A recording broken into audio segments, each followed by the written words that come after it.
बाबा रामदेव का एक बयान सोशल मीडिया पर काफी तेजी से वायरल हो रहा है, जिसमें वो कह रहे हैं कि अगर यह भारत हिंदू राष्ट्र बन जाएगा तो इस देश के मुसलमान कहाँ जाएंगे। उनका कहना है कि जो मुसलमान है इस देश में रह रहे हैं, उनके पूर्वज पहले सनातनी थे। यहाँ पे उत्तर प्रदेश की जनता है, उनसे बातचीत करते हैं, जानते हैं कि आखिरकार उनका क्या कहना है। क्या कहेंगे? बाबा रामदेव कह रहे हैं कि अगर यह देश हिंदू राष्ट्र बन जाएगा तो मुसलमानों को डरने की जरूरत नहीं है। तो कौन सी बुराई कह रहे हैं? हम लोग सहिष्णु हैं। धर्म की जय हो, अधर्म का नाश हो, प्राणियों सद्भावना हो, विश्व का कल्याण हो। जब हम विश्व कल्याण की बात करते हैं तो उसमें धर्म कहाँ से आ गया? कह रहे हैं कि सभी जो मुसलमान हैं उनके पूर्वज सनातनी हिंदू थे। अब इसके बारे में जो है भाई हम थोड़ी ना बता पाएंगे, किसी मुस्लिम से पूछिए जाके। मैं तो ब्राह्मण आदमी हूँ, मेरी 7 पीढ़ी पूछिए, मैं बताऊंगा। ये तो किसी मुस्लिम से पूछिए कि 4 पीढ़ी पहले वाला, हमसे काहे पूछ रहे हैं? सोशल मीडिया पे ये भी सवाल उठ रहा है कि बाबा रामदेव राम मंदिर पे नहीं बोलते हैं, लेकिन यहाँ हिंदू मुस्लिम करने के लिए बोल देते हैं। अब वो बाबा रामदेव का निजी मामला है, वो हिंदू मुस्लिम बोलते हैं कि जो है देश पे बोलते हैं कि धर्म पे बोलते हैं। फिलहाल ये बता दीजिए, पतंजलि का घी बिक रहा है कि नहीं? पतंजलि का घी बिक रहा है कि नहीं? 450 का लाते थे, आजकल जो है देशभक्ति के नाम पे 800 साढ़े 800 का हो गया है। दर्द ये है हमारा, घी बहुत महंगा हो गया पतंजलि का। अनुपम खेर जो है वो भी कह रहे हैं कि अगर घर में चोरी हुई है तो घर वालों पे शक नहीं करते हैं। बिल्कुल देशभक्त आदमी है, घर में जो है चोर पाल के बैठाना चाहिए, उसमें कौन सी बुराई की बात है? लेकिन वो उनका एक और भी बयान तेजी से ऐसे तो आप जो है बचपन में जो है चॉकलेट के लिए मम्मी के पर्स से पैसा चोरी कर लेती होंगी, तो चोर आप भी हो गई।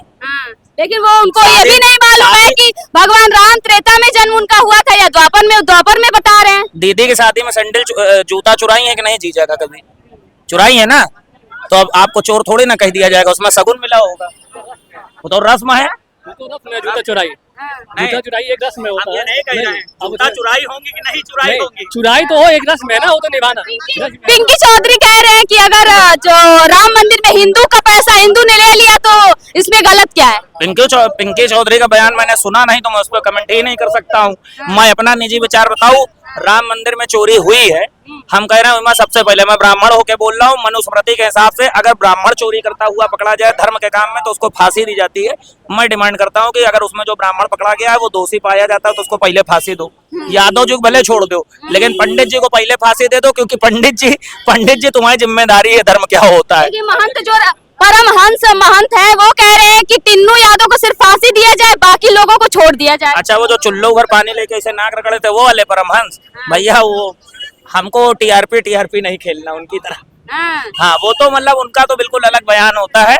हमको खाली ये पूछना माइक के माध्यम से माल कौन वाला पीते हैं वो हमको खाली बता दें। हमारा दोस्त पूछ रहे हैं कि अब तक कोई और मामला रहता है तो जो जीरो टॉलरेंस वाले बाबा है, योगी बाबा, उनका बुलडोजर चल जाता है, लेकिन राम मंदिर के चोरों पर अभी तक बुलडोजर एक्शन नहीं हुआ। आप बुलडोजर कहाँ चलवाना चाहती? राम मंदिर पे? क्या राम मंदिर के चोरों पे चल अंदर तो हो गए, मुकदमा हो तो गया, और बुलडोजर वाला एक्शन अब कहाँ हो सकता है? सुप्रीम कोर्ट का मामला है, सुप्रीम कोर्ट ने संज्ञान में ले रखा, तो बुलडोजर कहाँ चलेगा? आप हमको ये बताइए। और भी तो मामले होते हैं जिसमें सुप्रीम कोर्ट जिसमें चला है। अब बुलडोजर नीति के लिए सुप्रीम कोर्ट ने जब गाइडलाइन जारी कर दी तो बुलडोजर चलेगा कैसे? हमको ये बताइए। सुप्रीम कोर्ट के गाइडलाइन देने के बाद भी बुलडोजर चले, उसके बाद भी चले। अवैध संपत्ति पे चला होगा ना? अवैध चोरी किया हुआ संपत्ति था, इतना बड़ा घर बना लिया, ड्राइवर ने घर बना लिया, तो उसपे बुलडोजर कब चलेगा? हम कह रहे हैं अवैध संपत्ति जिसकी भी होती है, चाहे वो किसी भी जात धर्म का समुदाय का व्यक्ति हो, बुलडोजर अगर उसकी संपत्ति आती है तो उस पर चलना चाहिए, कोई बुराई नहीं है। क्या कहेंगे जिस तरीके से जो बाबा रामदेव कह रहे हैं कि मुसलमान के पूर्वज सनातनी हिंदू थे? देखिए, अभी ये हिंदू राष्ट्र का मुद्दा लेकर आए, अभी राम मंदिर पे बोलेंगे नहीं, उसका चोरी। अगर कोई क्वेश्चन करा राम मंदिर में चोरी कैसे हुआ, किसने किया और क्यों किया, ये पैसा कहाँ गया, इस पर जवाब नहीं देंगे। सीधा घुमाकर वहीं आएंगे हिंदू राष्ट्र पे, हिंदू मुस्लिम करने पे, जानने के कैसे हो जाए, कोई मुसलमान बयान दे दे या कोई कहीं लड़ जाए आपस में, दंगा फिर हो जाए, फिर सब मंदिर वाला मुद्दा खत्म हो जाएगा पूरी तरह से। मतलब कि ये जानबूझकर हिंदू मुस्लिम करने की कोशिश की जा रही है। भाजपा पैसे दे चुकी है बाबा रामदेव जी के, चंदा जो चोरी की है भाजपा, और बाबा रामदेव जी के पास पहुंच चुका है। अब वो पैसे लेकर ये बयान जारी कर रहे हैं, क्योंकि इनके यहाँ पतंजलि चल नहीं रही है, इनके पास छापा मारा था, डुप्लीकेट माल बेच रहे थे हर जगह ये, छापा पड़ा हुआ था। अब कहीं बीक उक ना रही, अब पतंजलि से भरोसा सबका उड़ गया है, तो वो अब चोरी का पैसा इनके पास आ चुका आधा। तो अब भाजपा वाले अब इनको उपयोग कर रहे हैं कि बाबा रामदेव जी आप आगे आइए, बोलिए हिंदू राष्ट्र वाला बात करिए, सब हिंदू मुस्लिम, तो कहीं से ये विफल हो जाएंगे हर जगह से। और देश गांव-गांव की जनता, अभी तो ये लखनऊ में वैभव खंड में लगा था, ठीक है, विवेक खंड में लगा था पोस्टर, यहाँ चंदा चोरों पार्टी को आना मना है। अब गांव-गांव में लगेगा बैनर पोस्टर, हर जगह लगेगा कि यहाँ पे चंदा चोरों को आना मना है। मैं खुद लगवाऊंगा अपने गांव में। जो एक्टर हैं अनुपम खेर कह रहे हैं राम मंदिर चंदा चोरी मामले पर कि अगर चंदा चोरी हुई है तो घर पर नहीं सवाल उठाते हैं, घर में चोरी हुई तो घर पर सवाल नहीं उठाते हैं। तो घर में सवाल है तो चोरी करवा लो ना, चंपत राय को बुलाइए, चंपत राय ले अपने घर में चोरी करवा ले, मत बोलना को बता दो कि मेरा ये खजाना है अनुपम खेर, मेरे घर में ये खजाना है और ये चंपत राय जी उठा ले जाइए, तब नहीं बोलेंगे, तब FIR करवा देंगे चंपत राय मेरा पैसा सारा खजाना लेके भाग गया। उसमें देश की जनता का पैसा है, एक एक रुपया चंदा दिया गया है उसमें, तो ये देश की जनता सवाल कर रही है। धारण कर लिए ना चंपत राय, देखिए ये चंपत राय ही मेन मुखिया है, ये चंदा चोर मेन मुखिया वही है। अगर नैतिकता पे कह रहे हैं कि भाजपा वाले कह रहे हैं उनके बच्चे हैं नहीं तो मेन मुखिया कैसे हो गए चोरी के? तो ट्रस्ट के मेन मुखिया कौन चलाता है ये बताइए? ट्रस्ट के मेन मुखिया है तो चोरी अब लोग करते हैं अपने बच्चों के लिए, अपने सब खानदान के लिए, उनका तो कोई है ही नहीं, तो चोरी क्यों कर रहे हैं, किसके लिए कर रहे हैं? जो उनके पीछे आगे पीछे रोता होगा उनके लिए करता होगा। जांच करवाए कौन है इनके आगे पीछे चंपत राय के। आरएसएस से जुड़े हुए भी चंपत राय बताते हैं। तो आरएसएस के खाते में जा रहा है, आरएसएस के खाते में जा रहा है, बिल्कुल जा रहा है। देखिए आरएसएस भाजपा एक ही है, आरएसएस भाजपा एक ही है, इसमें दो राय रही, एक ही राय बताइए, चाहे भाजपा कहिए चाहे आरएसएस कहिए, ठीक है। हाँ, तो चंपत राय आरएसएस से जुड़ा हुआ है, तो ज्यादा जाहिर सी बात है छोटी मछलियों को ये फंसा दिए और बड़ी मछलियाँ निकल के मतलब भाग लिए धीरे से।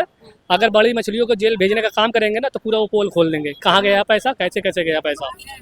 लेकिन चंपत राय का तो इस्तीफा उन्होंने दे दिया। अगर इस्तीफा दिया तो जानते हैं कि उनको जेल भेजना चाहिए, कहीं ना कहीं वो गलत है। अगर गलत नहीं होते तो इस्तीफा क्यों दिया? कह रहे थे नैतिकता पे, अरे नैतिकता क्या है? नैतिकता का अगर कहीं ना कहीं जुर्म आपने किया है तो इस्तीफा इसीलिए लिया गया ना तुमसे। अगर भाजपा ने एक्सेप्ट कर लिया उनका आपसे या आरएसएस ने एक्सेप्ट कर लिया है, कहीं ना कहीं वो गुनाहगार है, अब तो वो जेल के अंदर होना चाहिए, क्यों जेल के बाहर है? और VIP दर्शन अभी जल्दी करवा रहे थे, इस्तीफा देने के बाद VIP दर्शन करवा रहे हैं वहाँ पे खड़े होके। बताइए, कहा जाता है कि फोन भी अंदर नहीं ले जाने दिया जाता है राम मंदिर के अंदर, लेकिन चोर कैसे चले गए? इतनी बड़ी चोरी कैसे हो गई? मेन बताता रहा हूँ, मेन मुखिया वही है। अभी CDR कॉल डिटेल मिल जाए ना, CDR की रिपोर्ट, तो सब पता चल जाएगा कितने 101% सारे भाजपा निकलेंगे, आरएसएस और भाजपा के निकलेंगे। मैं लिख के दे रहा हूँ, सारे निकलेंगे उसी में। हाँ, लेकिन टिन्नू यादव के रिश्तेदार अखिलेश यादव को पता है तो अगर टिन्नू यादव तो क्या जो नीरव मोदी ये सब लेके भागे हैं तो क्या मोदी जी के रिश्तेदार हुए क्या? तो रिश्तेदारों के भी है जो साले अरबों रुपए लेके भाग गए। ये तो 200 करोड़ का मामला, 1000 करोड़ का मामला है, जो करोड़ों अरबों लेके भाग गए। तो मोदी जी के रिश्तेदार कैसे वो भी तो हुए ना, तो उनको भी पकड़ना चाहिए ना। है नीरव मोदी और ये माले वाले सब, सुशील मोदी, दुनिया भर के मोदी है। सुशील मोदी, नीरव मोदी, ये सब भाई भाई तो है मोदी जी के। जैसे भाजपा वाले कहते हैं कि उनसे बात होती है, 900 बार कॉल हुई है। अच्छा ये बताइए तो फिर क्यों नहीं जांच बैठाए दे रहे हैं? ये लोग भी कम होशियार नहीं है। SIT तो गठित की गई है। SIT तो बहुत जगह गठित हुई है, उसका कोई रिजल्ट आया हो तो आप बता दीजिए। पहले ये बताइए, अलीगंज कांड वाले में आज धीरे धीरे 1 महीना हो रहा है, बताइए क्या रिजल्ट आया? ठीक, कुंभ मेले में आज कितने साल हो गए? 2 साल तो हो ही रहे, क्या SIT आई? सुनिए अनुपम खेर अब राम जी को त्रेता से द्वापर में लेकर चले गए कि उनका जन्म द्वापर में हुआ था। असल में अब उनको पिक्चर बनानी चाहिए कि चोरी कैसे हुई वहां पर। अब वो वहाँ ज्ञान देने चले गए हैं कि घर में चोरी होती है तो घर वालों पे नहीं सवाल। हाँ, ये चीज असल में जानते हैं चोरी इसलिए हो रही थी, उन लोग की हिम्मत ही नहीं है कि वो लोग इतने लंबा टाका डाले। वो सब पूरा हाथ रखा हुआ है किसी ऊपर ही डालने का, क्योंकि बृजभूषण सिंह, बागेश्वर बाबा सब बोले हुए हैं कि मैं बोल दूंगा तो मुझे जान के खतरा बहुत हो जाएगा। ये मीडियम चला है, आपको भी पता है, मुझे भी पता है। तो ये मत पूछिए कि चोरी किसने क्या, ये तो इलेक्शन का टाइम आ गया है, पैसे की बहुत सख्त जरूरत है मोदी जी को अब, क्योंकि उनको उत्तर प्रदेश में चुनाव जीतना है। 2024 की तरह उनका रिजल्ट मतलब आप भी देखे, हमने भी देखा कि कितना खराब गया। लेकिन मैं भाजपा से और मोदी जी और योगी जी से एक संदेश देना चाह रहा हूँ कि 24 में तो केवल टेलर था, और जो डकैती हुई है उससे ज्यादा देख लीजिएगा 27 में ये लोग 27 सीट नहीं जीतने वाले हैं, इसकी गारंटी मैं खुद दे रहा हूँ, इसमें तो कोई दो राय नहीं है। अब लेकिन ये बात तो माननी पड़ेगी कि बीजेपी पक्का हिंदूवादी पार्टी है, क्योंकि देखिए ना उनकी रैली में हनुमान जी खुद स्वयं आकर नाचते हैं। अब असल में हुआ क्या है, जब मोदी जी ऊपर से प्रकट हो गए हमारे, जब मोदी जी ऊपर से प्रकट हो गए तो हनुमान जी भी रोड पे प्रकट हो गए। अब और जब उनसे सवाल पूछा गया भाजपा के सीनियर नेता से, तो उन्होंने कहा सब विपक्ष की चाल थी। अब ठीक है ना, इलेक्शन के समय, बिहार के समय दिल्ली में आतंकवादी हमला हुआ, उसकी कोई रिपोर्ट आई नहीं आई, इलेक्शन खत्म, वो भी सब खत्म। पहलगाम में देख लीजिए क्या हुआ, ठीक है ना, कितने लोग मारे गए। एक हाथरस में एक भागवो मतलब चल रहा था, एक महंत का कार्यक्रम, उसमें 101 कुछ लोग मारे गए। एसआईटी की रिपोर्ट कहाँ गई, पी गए। जब एसआईटी में ही लोग 420 ही लोग भरे हैं तो कोई जांच बैठेगी? आप बताइए पहले। आप सब पी गए पानी उसको, वहां अयोध्या में भी गए। लेकिन मुख्यमंत्री योगी आदित्यनाथ तो कह रहे हैं कि कांग्रेस और समाजवादी पार्टी वाले लोग अब राम मंदिर चढ़ावा चोरी पर राजनीति कर रहे हैं, इन लोग के मुंह खुल गए हैं। लेकिन इनकी सरकार के दौरान हनुमानगढ़ी में नमाज पढ़ा जाता था। 80-20 की बात यही हमारे योगी जी करते थे, यही योगी जी करते थे। 2024 में 80-20 का रिजल्ट दिखा भी दिया जनता ने। ये आपको भी पता है, मुझे भी पता है कि कितने सीटें आई हैं इंडिया गठबंधन की। तो योगी जी बहुत जल्द है, बहुत जल्द नहीं, बहुत उथल पुथल चल रही है इसमें मैडम। कब इनका इस्तीफा हो जाएगा ना हमको पता ना आपको पता, खट से फेसबुक पे ही सब अपडेट आ जाएगी, देख लीजिएगा। क्या कहेंगे जो एक्टर अनुपम खेर हैं, जो कश्मीर फाइल्स जैसी फिल्में बनाते हैं, वो राम जी को त्रेता नहीं अब द्वापर में कह रहे हैं कि उनका जन्म हुआ था। देखिए, एक्चुअली मैं इस विशेष में बात ये नहीं करना चाहूँगा। कंगना रनौत एक फिल्मी एक्टर है, और कोई भी हो राजनीतिक स्तर पे जो बात करता है तो काम के विषय से बात करता है। राजनीति में आने से पहले काम के विषय से बात करिए। हम हैं, कौन है, आप कौन है, हम इंसान है। और रही बात जो माताओं और बहनों, मेरा ये कहना निवेदन है कि चाहे कोई भी हो, माँ बहनों की इज्जत करे, मेरा यही अनुरोध कहना चाहूँगा। ठीक है। कह रहे हैं अनुपम खेर कह रहे हैं कि राम मंदिर में चोरी हुई तो अब घर वालों पे सवाल नहीं उठाया जाएगा। घर में चोरी होती तो घर वालों पे सवाल नहीं उठाते। देखिए, राम की एक नगरी है, राम की एक नगरी है, इंसान नहीं बना, राम ने बना नगरी है, वहाँ चोरी की जगह नहीं होनी चाहिए मेरे हिसाब से। कानून कहने का मतलब कानून जिसमें भी अगर कोई चोरी करता है या डकैती करता है, चोरी करता है, तो उसका कानून का काम उसको सजा देना, उसको इंसाफ देना। समझ रहे? कानून सजा दे रहा है। कानून का सजा, कानून सजा दे रहा है तो चोरी क्यों हो रही है? कानून का मतलब क्या हो? जीरो टॉलरेंस नीति फेल होती नजर आ रही, कमजोर हो गई है जीरो टॉलरेंस नीति। भाई कमजोर है तभी तो शिकायत आ रही है। मैं पूरा सर्वे करके बैठा हूँ, मैं भी ये कांग्रेस पार्टी का एक नेता हूँ, उसमें का नेता नहीं कुछ जमीर बेच दो। ठीक है, उनकी सोच क्या है, मेरी सोच हाई लेवल तक है, समझ रहे हैं? तो कहीं में राहुल गांधी एक पढ़े हुए एजुकेटेड नेता है, देश का। बीजेपी तो आरोप लगाती है कि आप लोगों के समय में राम जी को काल्पनिक कहा जाता था। देखिए, बीजेपी की विचारधारा और कांग्रेस की विचारधारा, समाजवादी की विचारधारा, कांग्रेस की विचारधारा किसी पार्टी से मैच नहीं करती। इतिहास उड़ा के देख लीजिएगा। भाई राहुल गांधी एक अच्छा नेता है, पब्लिक प्लेस में मिलता है, पैदल चला, किस लिए चला? अपने लिए चला। भाई पंडित जवाहरलाल नेहरू कौन थे? भाई बाप दादाओं से राजनीति वहीं से पले बड़े हैं। पहले ये सोचिए कि जो 70 साल राज कर सकती है, कुछ तो वजूद होगा। देखिए, अडानी और अंबानी सबकी हिस्ट्री मालूम है हमारे पास।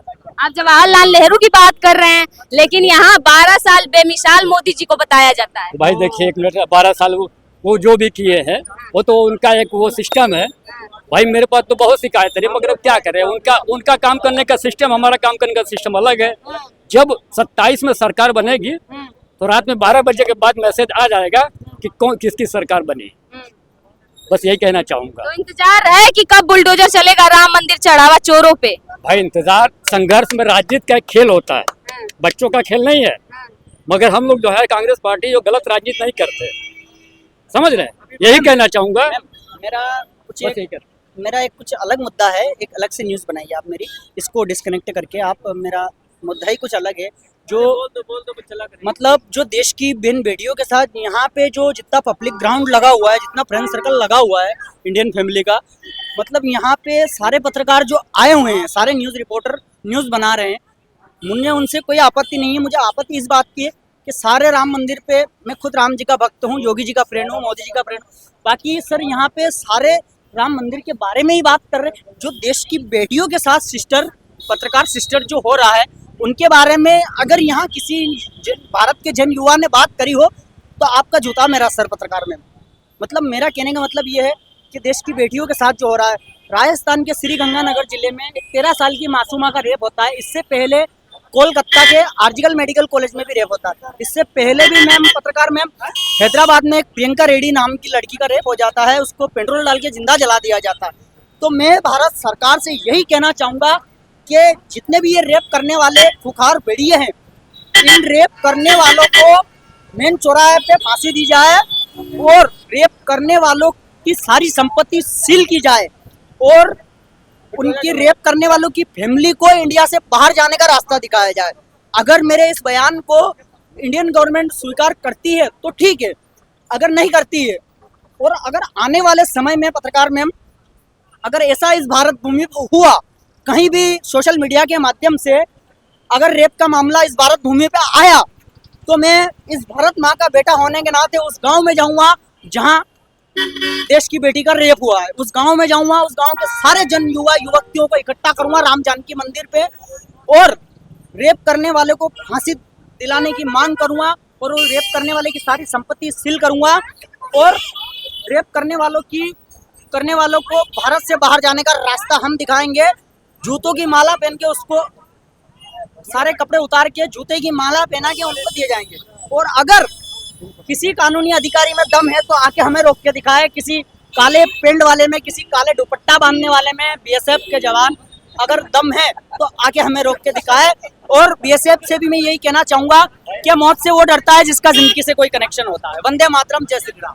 तो जिस प्रकार आपने देखा कि उत्तर प्रदेश की जनता का कहना है कि हम इंतजार करें कि कब एसआईटी टीम की जो प्रक्रिया है वो पूरी हो और चढ़ावा चोरों पर बुलडोजर चले। फिलहाल आप क्या कहेंगे, अपनी राय में कमेंट में जरूर बताइए।